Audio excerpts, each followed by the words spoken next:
Okay, well, welcome to DEFCON. Hopefully you all are having a good time. My name is Priest, and I'm the mean man at DEFCON. So if you haven't heard of me. I want to talk a little bit about what we're doing here today. Back at DEFCON 9, and yes, I am that old. I've been here since DEFCON 4. We had someone from the CIA come out.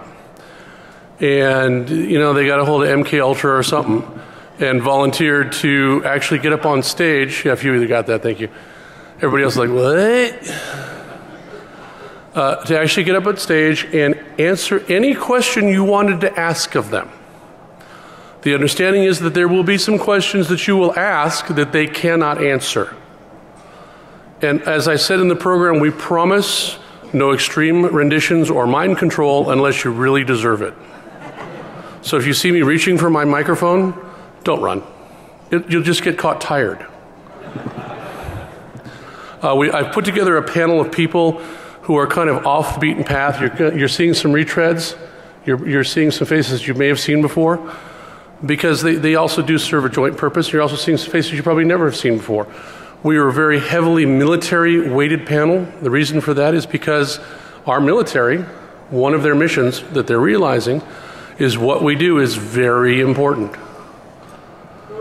So, we're not spotting the feds, sir. Don't give it away. We're very lucky to have them. I ask that you can ask anything you want, just be prepared for the answer. So keep that in mind.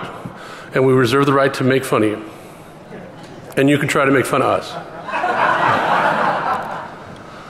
So with that, I'd like to get started and have everybody introduce themselves on the panel, starting with this gentleman right here, whom you should know. Hi, my name is G-Mark Hardy. I've been here since DEFCON 4. He's one of our pet feds. We have our own little petting zoo here. 30 years U.S. Navy, retired 2 years ago, private company, National Security Corporation. No, hold on. Where did you work? Department of Defense. Okay. Sometimes you have to beat it out of them. All right, full disclosure here. My career was not in the intelligence world. It's interesting because I'm wearing an NSA shirt and NSA lanyard, but things are not what they appear to be. It's always kind of embarrassing because everybody says, oh yeah, you worked at the agency, you were the Fed, Earlier this year, out at a conference on the East Coast, I took a group of people up to NSA to the Crypto Museum for a tour, and Hal McConnell was there. And Hal's about 80 years old, and he's been around forever, and he turns around, looks around and says, G-Mark, how you doing? And everybody's convinced he really does work here. The point is that it's all in the right direction, that we all work together as a team. You believe that? He doesn't. But that's my story, and I'm sticking to it. Any more? You got to ask me a question. All right, I'm John Idonisi. I have not been here since DEFCON 4. I think I don't know, maybe. I don't know if you were born yet. Yeah, something like that. I spent about 9 years in the military, specifically in the Navy. I was a Navy SEAL, and yes, we do other things other than shoot guns. We have a lot of computer-affiliated operations. He's the guy who read the comic books to the other SEALs. I didn't hear what he said. You read the comic books to the other SEALs. Oh, yeah. But he still had to move his lips when he's reading, so it's a little right. slow. No, it's an honor to be here, and Priest, I appreciate the opportunity. As Jim Christie actually pulled me as a sophomore in college out of one of the classes and said you really should get involved in a lot of the stuff going on. And I found as I was deployed all over the world that more and more a mindset is needed to defeat adversaries, and that mindset is what this conference represents.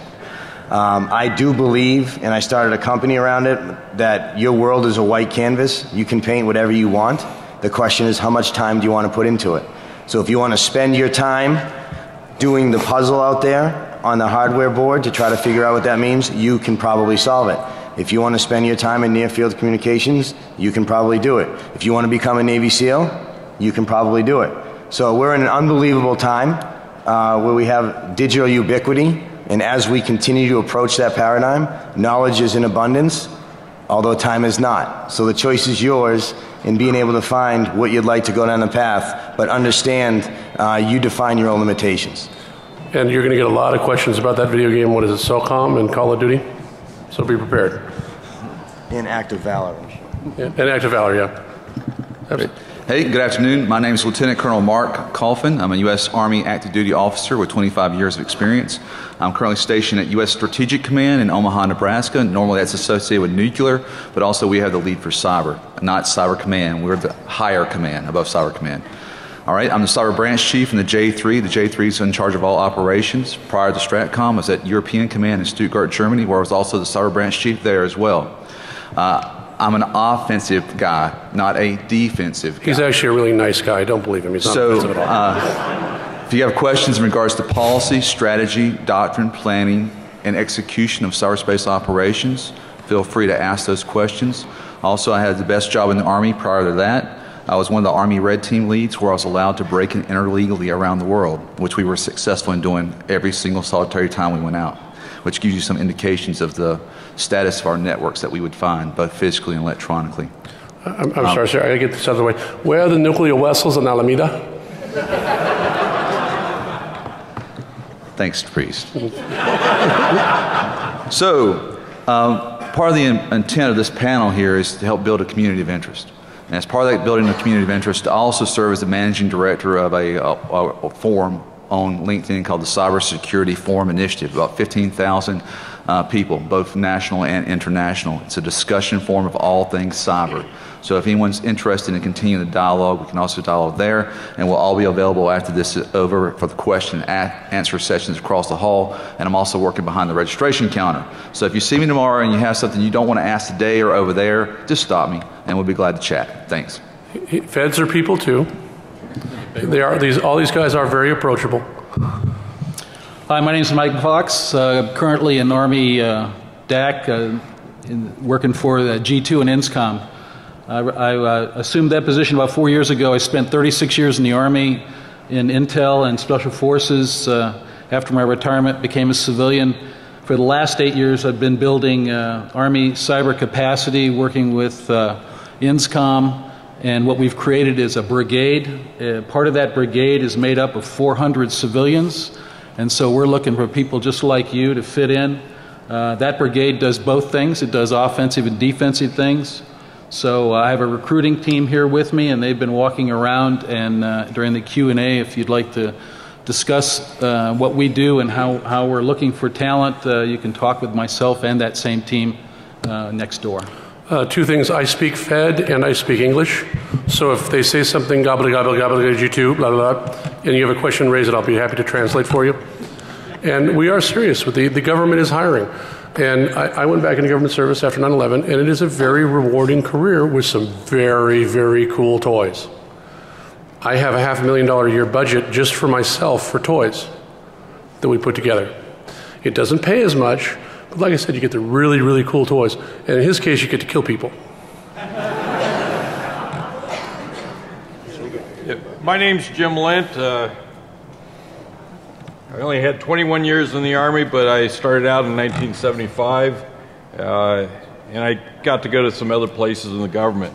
I'm currently the G2 for CCOM, and it's a civilian billet that's been civilianized to the GG 13 or 15 billet. And it's a very unusual that positions are civilianized. So those of you who didn't want to go active duty and run PT and run long miles, there is really hope. There is civilian jobs. Right now, he's got the money to hire, and it's a lot of fun. And it's a lot better on your body too in the long run. I started out in the Marine Infantry. Then went into Army or Marine Corps counterintelligence, then Army counterintelligence. Retired as a Army special agent in counterintelligence, and then ended up working overseas, civil service in Korea. Got a job with DHS Intel for a couple of years as they were standing up, and I was the lead cyber intel analyst. Moved from there to Department of Energy, worked security of the national labs, 10 national labs, $81 million budget. Good God, you'd think that's a lot of money. It isn't. It wasn't as much as we needed. And obviously cyber is a big issue at DOE. Currently, the Army came up with a great promotion and an opportunity for me to go over to the Army Communication Electronics Command.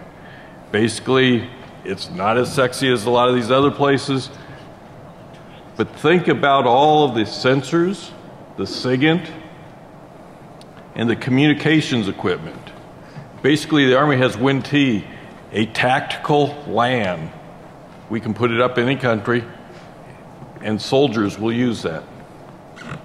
Just like your telephones, just like everything that you have here. We build it in another country quickly. Now, my silly job is to figure out how to do research and development and acquisition, security and intelligence for those toys. How do we Translation, really cool shit. lots of neat toys, but how do we keep that safe and secure?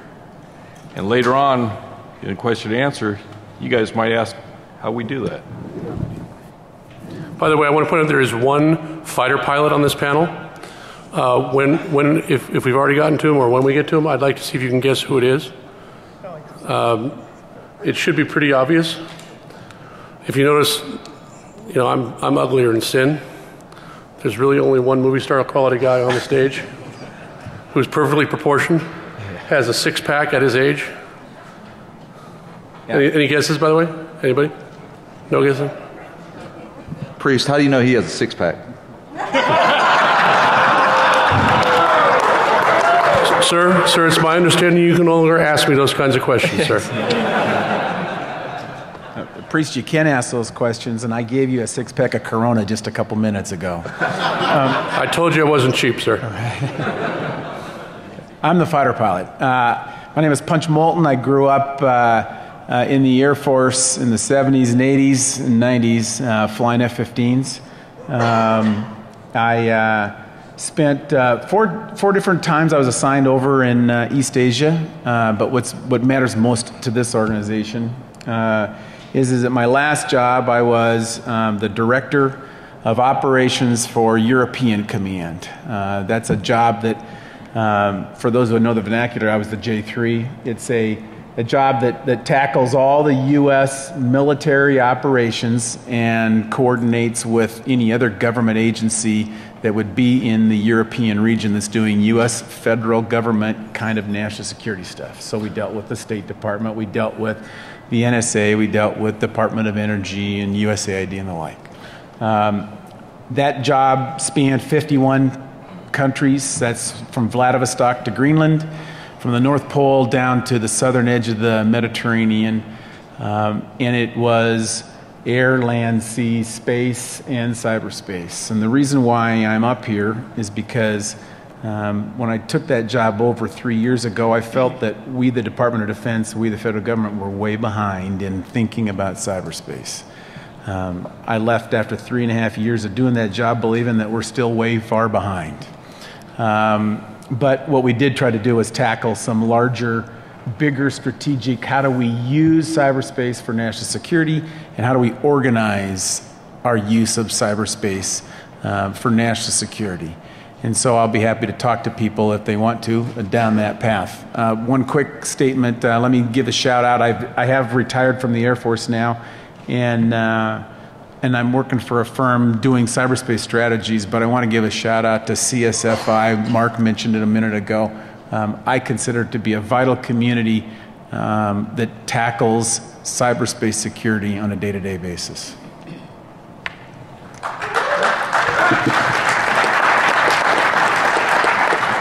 You now get to hear from the very scary person. Yeah.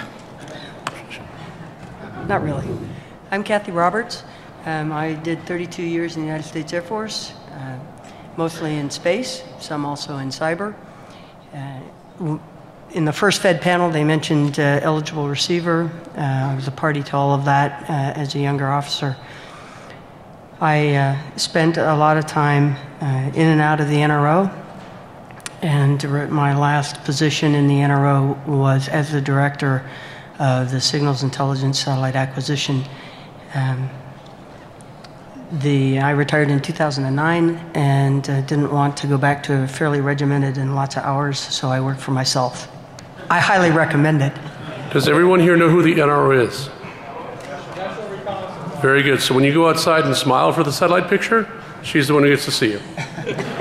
They were one of the, they are still and were one of the most secretive organizations in the U.S. government. They didn't even acknowledge that they officially existed until 1992, to give you an idea. The next gentleman, I'm going to introduce myself because he's too modest. This is the real Mark Harmon from NCIS. You had the posers on stage. Here's the real Mark Harmon, honest to God. Go ahead, sir. Okay, my name's John Lee. I recently retired from NCIS after 24 years. I was started out in LA with Leon Carroll, who was on the panel previously. Some of the things I did, I was assigned as a special agent afloat aboard the USS Kitty Hawk when she was commissioned, or still commissioned. And as a special agent afloat, one of the things we were affectionately known as a special agent adrift, because once you pulled away from the pier and we was in the middle of the ocean, everybody forgot about you in the office. Subsequent to that, I went overseas and I started doing cyber investigations. I was a cyber street agent for about 6 years. Moved into management for 4 years. I was a division chief for the Pacific Cyber Division. And after that, I said, I believed I drank the Kool-Aid and I went to headquarters, and because they said it was a career-enhancing position, and they lied. They did. As a result, I've since retired and doing well. If you have any questions on federal law enforcement, getting into it, or what you need to do, the process, please see me afterwards. He also got to kill people. I'm Jim Christie, and I've been with the government for 41 years now. I started out as a system administrator and then a programmer, and then I got the opportunity to go to the Air Force Office of Special Investigations to run their computer crime unit. Things people don't realize is that OSI was the first law enforcement agency, that includes NCIS, first law enforcement agency anywhere in the world to have a computer crime unit, and they formed it way back in 1978. After 11 years running that program, I had the opportunity to be detailed to Senator Sam Nunn on the Permanent Subcommittee for Investigations, and we ran hearings back in '96 on the cyber threat to national security. From there, I was detailed to President's Infrastructure Protection Task Force down at the FBI headquarters for 2 years. Glacier-like, man. Anyway, all you FBI agents in the, raise your hand. And from there, I went over to OSD, worked for Len Wells, who was on the previous panel. And for the last 10 years, I've been at the DoD Cyber Crime Center, where we have the world's largest accredited digital forensics lab with about 110 forensic examiners. And we're always looking for talented people, and that's why we've been coming to DEFCON for about 14 years now.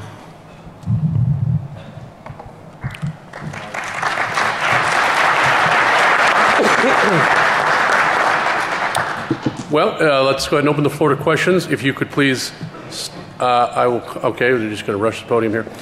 We'll start with you three, and after they're done, if you raise your hand, I'll call on you. If you please come up to the mic, or if you have a pair of lungs strong enough to enunciate to the back row, please stand up and shout out your question. Okay, this question was originally intended for the previous panel. Since they didn't get it, you're getting it. I'm going to change it slightly. Originally, it was going to talk about FSMA, FIPS standards, and all the HSPD stuff. But basically, basically, it's about the difference between compliance and security. Let's say, somewhat disappointed. In the federal side, are you all getting this? On the civilian side, there is this process that we go through for security that ends up with a lot of paper artifacts and very little security. FSMA 2.0 failed in the Congress, and there's been a couple things since that really were misguided. But now we have a few thought leaders like at State Department where it's about continuous monitoring. What I'm looking for here is some hope that we're going to go in a direction that is not purely defensive, not purely compliance driven, but has something to do with actually reaching out and touching the bad guys when they come in to attack our systems. You know, unicorns exist, sir. They really do. Unicorns do exist. Does that give you hope? There's a lot of unicorns in this room that could do what I'm talking about. Does that give you hope? So I think we have the ability to do it, but it's not legal and it's not policy. So I'm wondering, is there any possibility that we're going to change, do a paradigm shift here and become not offensive, but a little less passive in our defense? Actually, if you look at the bottom of every email I send out, my tagline is threat-based security. And you talk about compliance for the sake of compliance, and I think there's a lot of people in the government who are against that. You know, rigidly following regulations, a lot of us have grown up with security Nazis who only read the regulation and, my gosh, we got to do it that way. Well, as we grow up as leaders, we get an opportunity to decide right and wrong and accepting risk. We learn to accept risk for the commander, but you have to learn to accept risks for the commander based on intelligence and what the threat is. I will not build a 10-foot fence when I know I'm being attacked by 2-foot midgets. But I'm an idiot if I build a 10-foot fence. Midgets, yeah. Or if I build a 2-foot fence and I'm attacked by 10-foot people. So I have to know what the threat is. And that is where the intelligence people come in. We have to know what the threat is, advise the commander, and let them make decisions based on that. That's the problem with that is you never know when the 2-foot midgets are going to come with a 12-foot ladder.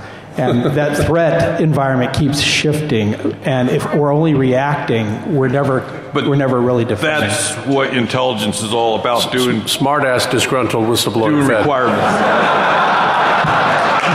And we'll burn your ladders. All right, I'm going to take a stab at this one. Now, before I do it, I must just tell you now that the views that I express here on the panel are not those of the DoD, the United States Army, or U.S. Strategic Command. They are my own personal views based upon 25 years of experience in doing this for quite some time. We'll be taken out of context. Yes, I know. So never drinking a glass of water while he talks. Yeah. So the question, the very long question, was in regards to whether or not we were doing anything other than defense. Here's the answer. Yes.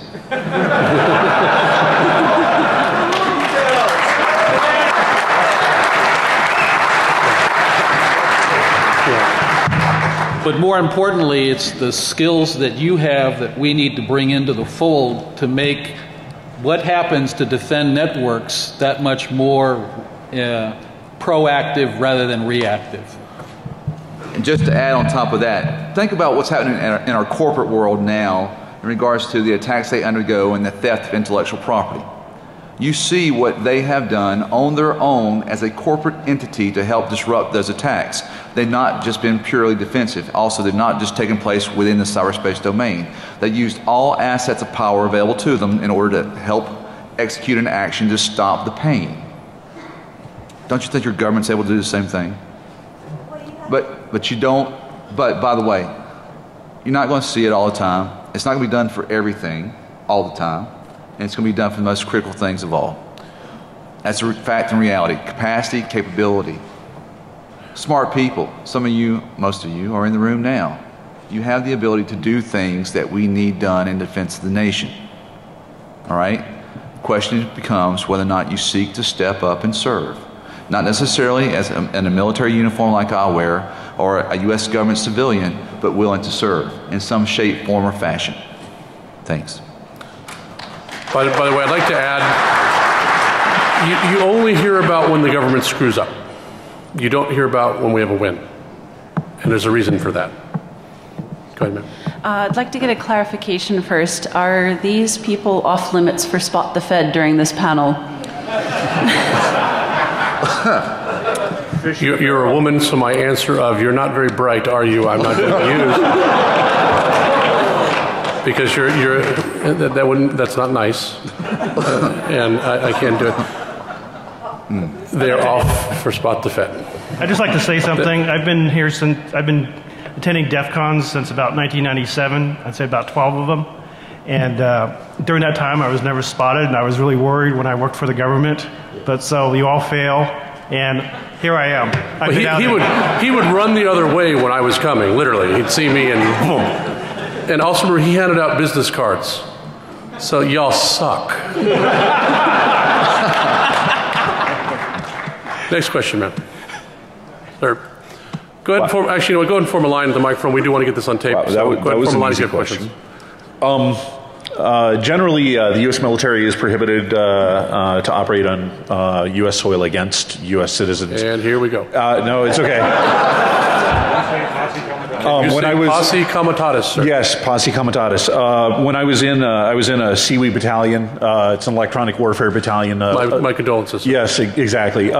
We were explicitly prohibited from using our equipment, even for receiving civilian broadcasts. They didn't want us to even go that far, like TV stations. That's what the Canadians are for, sir. Exactly. So, my question is, what sort of techniques or steps are you taking to ensure that any offensive reactions that are taken on behalf of the U.S. government or on behalf of the country as a whole, are not adversely impacting U.S. citizens? I'm going to preface the answers with, as far as you know. As far as you know. So the answer is that we are a nation of laws, and those that do intel for the nation and DOD, the first and foremost thing that we stick to is understanding what the Fourth Amendment means and the laws that drive that. Actually, with all due respect. The answer is that everyone that does SIGINT, as you did in the Seaweed Battalion, has to be trained twice a year and understand UCIT 18, which is the compliance with how you protect the privacy of U.S. citizens, and the fact that if we do a foreign intel mission, that does not mean you do it in CONUS.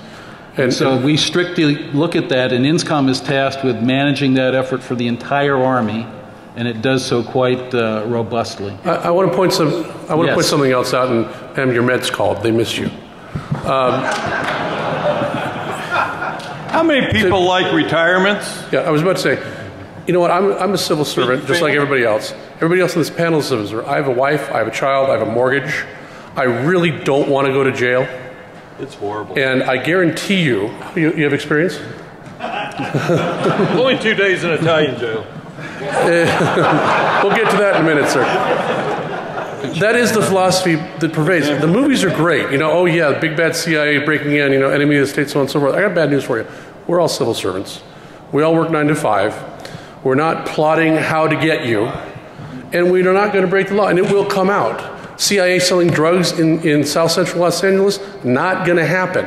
It's going to make the Post. It's going to make CNN. Someone is going to be disgruntled and pissed off and leak it.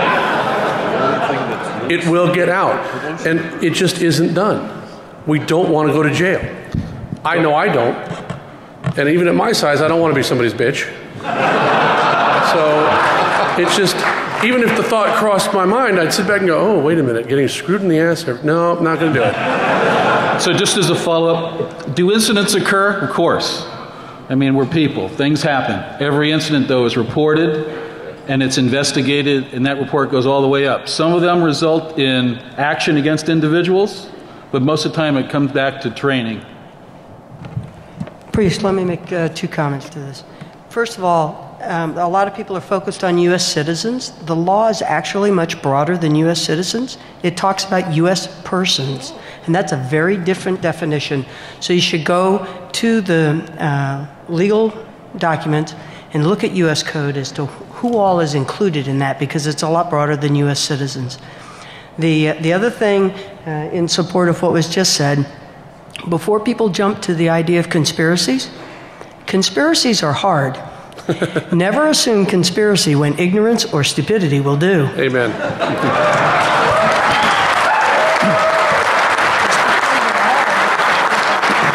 I have one comment. Everything you see on the NCIS TV show, you can believe is true. I hate you. They are, you know what, I've been the subject of investigation peripherally. They are not nice people. They have no sense of humor, and they are deadly serious, and you will go to jail. Someone made a mistake, and it was an honest mistake, but they went to jail for a very long time for doing it. You do not pass go. You do not collect $200. Your union rep basically drops you off. You're done. They treat it very seriously. So, My question is for the entire panel. In 1989 and 1993, the Department of Defense and other government agencies engaged in two very high-profile searches for high-value targets, individuals that were bad guys.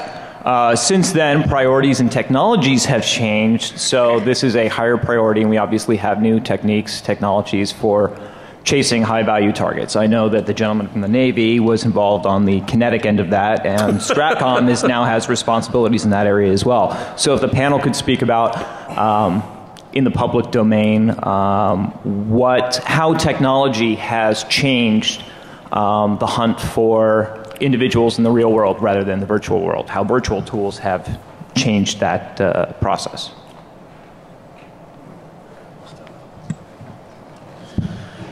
I'll start off. What I think you're asking is sort of where we operate, and we see that there's a nexus between the virtual world and the physical world, and they very frequently we try to arrange that they come together. So, for instance, technology has changed. Our job in digital manhunting requires understanding the digital terrain, people's digital exhaust. Everybody has a presence online, or maybe 3 or 4, etc. Sifting through that, understanding what that means, understanding a person's digital terrain enables you to begin hunting them online. However, through that continuum, it must, and in our cases will, result in some sort of physical engagement. Maybe I run into you at a bar because you've been an online friend of mine, and all we're doing is having a drink, but I'm pulling all your phone information into my pocket. It's still a physical example that has a virtual nexus to it. So from our standpoint, and what I still am involved in doing, is building a full spectrum holistic capability that combines utilizing the virtual world technology with physical reality for an end state. Anybody else? So I would tell you that based on how we do support for Iraq and Afghanistan, it's really a multidisciplined effort where you have to have HUMINT and SIGINT and OSINT, all those ints come together and help build what is a profile of what your target set is, so that then you can take the right actions to key the right intel mechanism to enable the actions that need to be taken against the HVT that you're looking for. High value target. I'm not an Intel guy, but I will tell you that as a user of Intel, I've continued to watch it. This is not only happening in the government, but it's happening in the private sector as well. And I could very specifically spot a company over in Europe whose mission it is actually to support government agencies, generally law enforcement kinds of things, but to tackle searching for bad guys in the virtual world to create a physical arrest. The best examples that they continue to use routinely as they describe their capabilities go down the path of some child porn guy that bounces through cell phones rapidly like a drug lord and goes through that whole sequence, but they have multiple techniques.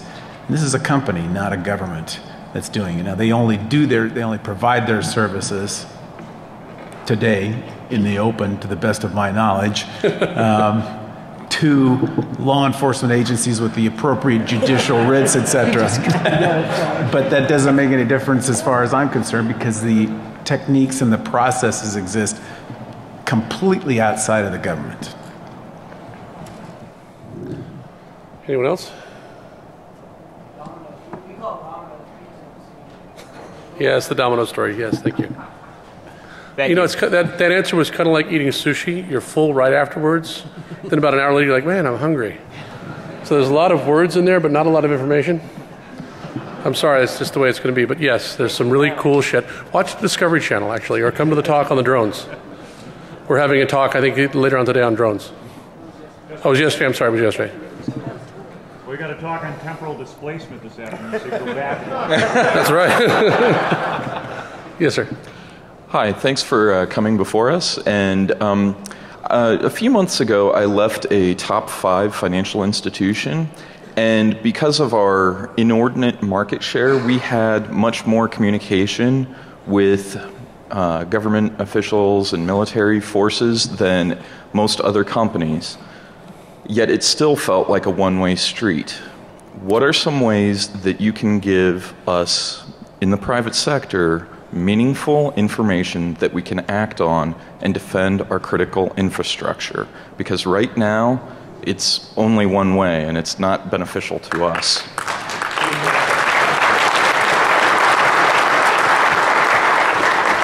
All right, I'll start. Thank you. I'll start that one. Who in here has heard of the Defense Industrial Base Cyber Pilot? 1, 2 people, 3 people? Yeah, I wanted to spot some feds. There you go. Goodness. All right, you can Google it. It is a new initiative. And when I say new, in the last 2 years, it's been fully approved. Sir, for those of us who didn't have our notebooks ready, what was the name of that initiative? It's the DIB, Defense Industrial Base. It's actually enhanced security now, but it was a cyber pilot. The intent is for those organizations and entities, corporations, who wish to participate, and there are certain gates you must obtain, is that the National Security Agency will share select signatures with you in an effort for you to put them into your system so that when malicious traffic comes your way, it's dropped, redirected, et cetera, et cetera, et cetera.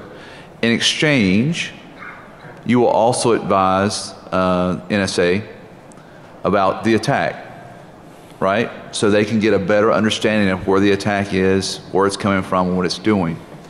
It's all open source, and it's available to any corporation who wishes to participate and meet the individual standards. There's basically got to be standards. You realize that, right? It's a give and take. It's a two-way street. Is that only corps? Only corporations? Only Yes. corporations. Well, sir, the Secretary of State of Nevada is right down the street. They have the forms to incorporate. You see where I'm going with this? I'm thinking like large EDUs that might have really, really large target-rich environments. There's also DHS. One U.S. CERT has a whole portal for you reporting, and they have, I think, 5 different list servers for stuff going out. When I was there, 2004 to 2006, they were coming up with a program for pushing information out to corporations, but there was, because of the proprietary information of other corporations and the government holding that, there were problems with that.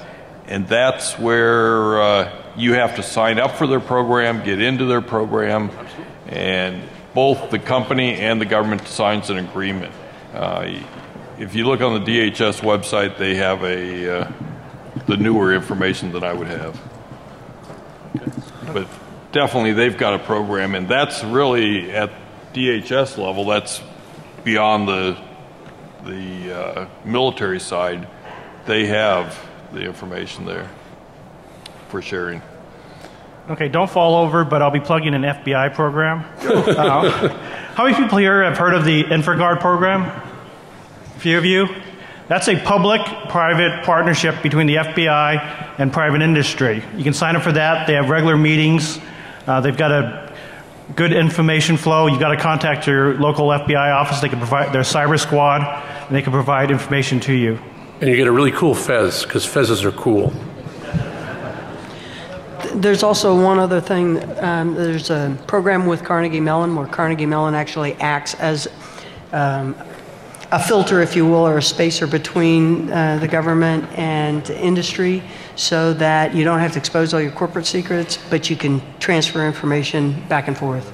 Do you know the name of that program that Carnegie Mellon We has? always just called it the Carnegie Mellon CERT program. So. Take a look at the CERT program at Carnegie Mellon. Okay. Yeah. Thank you. I'm going to springboard off this just a minute. I want to say this to all those answers that just came up. Thank you very much, sir, because they're so sanitized in many instances that they're useless. Here, those effectively, you said, how do we drain the Pacific Ocean? And we said, well, here's 4 or 5 little tin cups. Knock yourself out. We as a federal government need to stop and reorganize. We are not set properly for this mission set in a large sense.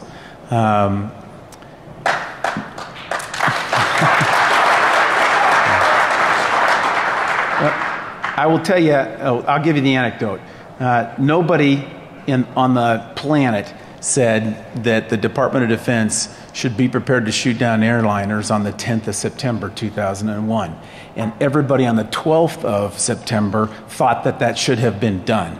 We're going to go through this same metamorphosis in cyberspace, unfortunately. My belief is that you don't want DOD in charge of securing our cyber lives as a nation. Most people would say DHS is the right place for that. It might be organizationally, but it's not the right organization. They can't do it. So Punch Moulton's answer is that we need a whole new way to think. And what we need to do is capture what the federal government does well and what private industry does well, and then to try to cover each other's weaknesses. The federal government's good at looking broadly at problem sets, and your bank probably is good at looking at its niche, but doesn't care about that other niche that Cisco does care about or Google cares about. So the federal government is actually good at thinking about the holistic problem. But the federal government is wholly inadequate to be flexible, to be dynamic, and to be responsive. Private industry is. And so what we need is a marriage. And I will tell you that I've thought long and hard about this, and we've done some work trying to work it on Capitol Hill with little success so far. But my proposal, which is first draft and should be probably modified so much it doesn't even look like it after you guys all think about it, is that we actually take a model that does work, sort of, and that's the Federal Reserve. It's quasi-governmental, but outside of the political process.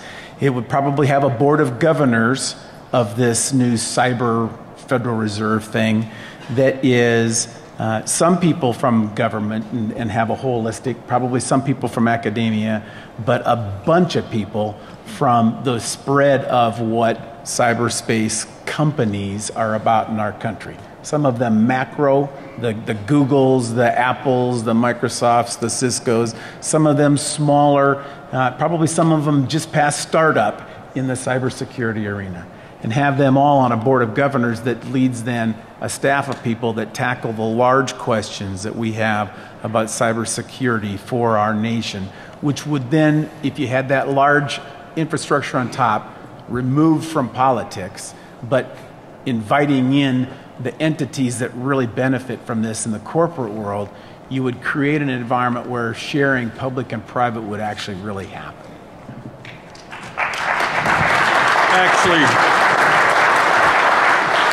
Actually, I'd like to say you set that up because it's a great segue for one of the things. We need new thinking, as he says. What I've got is, I want you all to think is really new thinking, except that DHS was doing it 2004, 2005. CIA and DIA was doing it in the 80s, I think. It's called red cell analysis.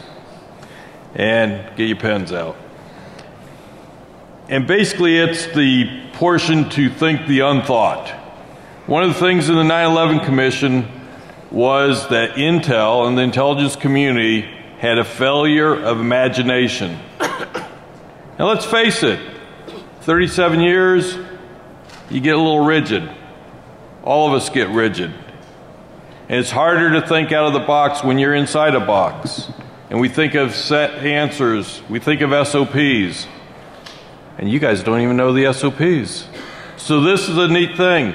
What red cell analysis is, not red teaming, red cell analysis, is basically coming out and bringing in, we brought in academics and regular civilians off the street at DHS and asked them, we did one on what WMD, we did one on cyber, I can't remember the other ones, maybe pandemic, I think.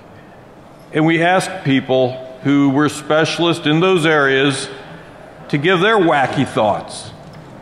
What's worst case scenario? What's not so worst case scenario, but possible?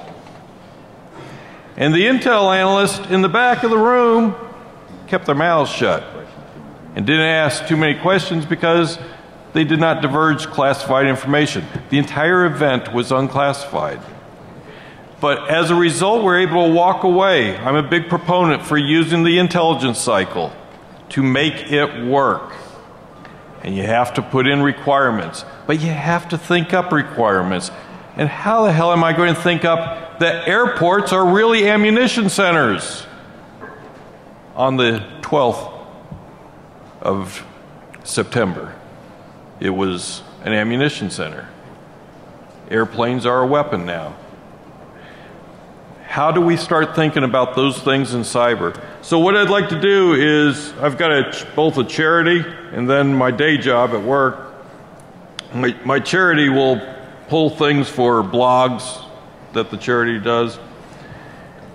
It's a national security charity. But we're looking for ideas, thoughts about how something, what are we forgetting? What are we not thinking, the unthought? And send it to the email address that the guys just set up for me today, DEFCON 20 LINT, L-I-N-T. It's a 4-letter dirty word, just like in your washing machine, lint. DEFCON 20 LINT at gmail.com. I'm watching it. And some of them will, if you're up in the Maryland area, we may pull you into Aberdeen for the trip through our campus. But we may do it either there or we may try to do it through VTC. Real quick, folks, we've got about 5 minutes left. We're not going to get to all the questions. I'm going to see to it that a discussion group is started on the DC Forums list. And I'll give out my email on that list. You can email me directly. I have contact with everybody here. If you didn't get a chance to ask your question, if you didn't get a chance to ask your question in the Q&A period, I will make sure that the message gets passed. And we do our best to get an answer back to you and the entire community. There will be QA after this, yes, sir. Sir, go ahead. I have a more practical question just about talent acquisition, and it's not to anybody specifically or any division, or it's pretty much federal agencies in general that I see all the time. I work in the financial services sector, so we have kind of the similar problem looking for SQL developers, looking for data analysts. But my main question is, have you guys actually gone through from a QA process and tried to apply for a federal job, if you know how punishing it is? And so I hear I hear panel after panel after panel, we're looking for these people, yeah, but then if you've ever tried to go through that process, it's just unbelievably horrible. First of all, sir, get a haircut. Well, that's why I get it. That's why I get to work where I work, because I can look like this. So second of all, I'm probably the Mm-hmm. most recent person on the panel to have done a federal application or any application in the government. My advice is the following. If the application says, we are looking for left-handed glass blowers in Alaska with long blonde hair, put down, I have worked for 5 years in Alaska blowing glass with my left hand, and my hair is 2 feet long. Because what happens is, you've got a bunch of very low-level people, and I think now computers, that look at the application and look for keywords. You may have absolutely no experience blowing glass with your left hand, but maybe the best right-handed blower they've ever seen. In order to get in front of the person who can make that decision, you've got to lie and say you're a left-handed glass blower. I'm sorry, not lie. It's called padding. You've got to think outside the box, because that's how you're right. It is stupid. Bam. But I think that's a big thing, because we just had the discussion about, okay, if you don't have a degree or you don't have this, and people are like, yeah, we want to talk to you, but I don't think any of those things really make it to the people that really can make those decisions to hire those people. If part of the reason they are here is so that they can make that connection, number one. If you're a poor writer, you're going to have trouble, and usually writing is one of the skills. You're going to have to write a good resume, and you're going to have to be have perseverance. I hear people, when I went from 14 to 15, I believe I've sent over 100 resumes out, 100 applications. If you don't have perseverance to send them out, then you're not really trying. And I really don't believe people are really trying to get into government service if they haven't sent out their first 100 resumes. Thank you. Colonel? I'd like to By the way, I'd like to thank everybody for not asking about the space aliens. Or do we sell crack cocaine in South Central? I really actually appreciate that. Yes, sir. Step on up. Oh, I'm sorry. In our organization, we grew so fast that we had to grow by hiring contractors, not by government workers. So what's happened is, as we get those government positions, we're looking at the contractors who have already proven themselves to us, come on board, and the majority of the government folks that work for us were working for us for the last 3 or 4 years as contractors. So, you know, take the job, get your foot in the door, prove yourself to the management, and you'll get hired. They will make a position for you. Let me add one. Coordination is not my best. Let me add one more thing to that. You have to look at the skills that they're asking for. One of the things, particularly on the acquisition side, that we try to do is not be in the position of having to add security on all the time. Patching and patching and patching is real hard with a complex system. We'd like to be able to hire folks that can help us build it in and build in the flexibility that we need up front. And I'll tell you, having been in the acquisition side, there are times that I put a request for proposal out on the street, open to any company, and got 0 responses. Because it's not fun, it's not cool, it's not penetration testing. You know, it's great to break things. I need people who can help me build things, not just break them.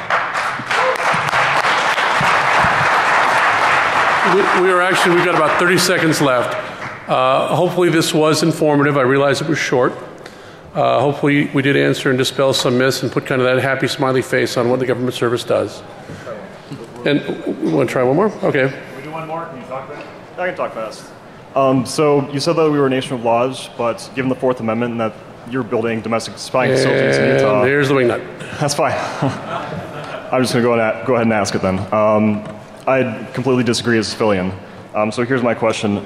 When I see that my own government is building domestic spying... Okay, we're not making political statements. This isn't a political statement. This is about building trust and working in the form of a short question, sir. Okay, so given like torture and we're prosecuting whistleblowers, you needed that trust in this community to actually go forward and push forward. So my question is, how would you change how things are currently run to facilitate trust and cooperation? That's actually a good question. Thank you. I'm happy to please. We needed some comedy. I couldn't hear the guy's question. Mark, looks like the second. I've been having a hard time hearing your question. You said, how do we change the culture of trust? No, how do you change how things are currently run to build trust and cooperation? You got an election coming up in November, right? Yes. Oh, seriously, you got accountability that's built into our democracy. And if you think you've got a runaway system in terms of our federal government or any agency or any entity that's not responsive to the requirements either by law or by in terms of some moral standard that you have, you need to go ahead and take an action. One vote is not necessarily going to tip it, but you can get active and you can get involved. That's why we have groups of people, that's why we have things like the EFF and the like, that stand for a position and use the court system and use our existing infrastructure to make change happen. And you've got to be willing to lean forward and make change happen, because if you just sit back and complain, nothing's going to happen. Reagan said best, trust but verify. Ladies and gentlemen, we'll be in track 2 Q&A area. I'm actually politically active in changing things, so I'm not doing nothing. Let's do the Q&A. We'll keep going. Because we got to clear up for the next round of applause we could for the panel. Thank them for coming.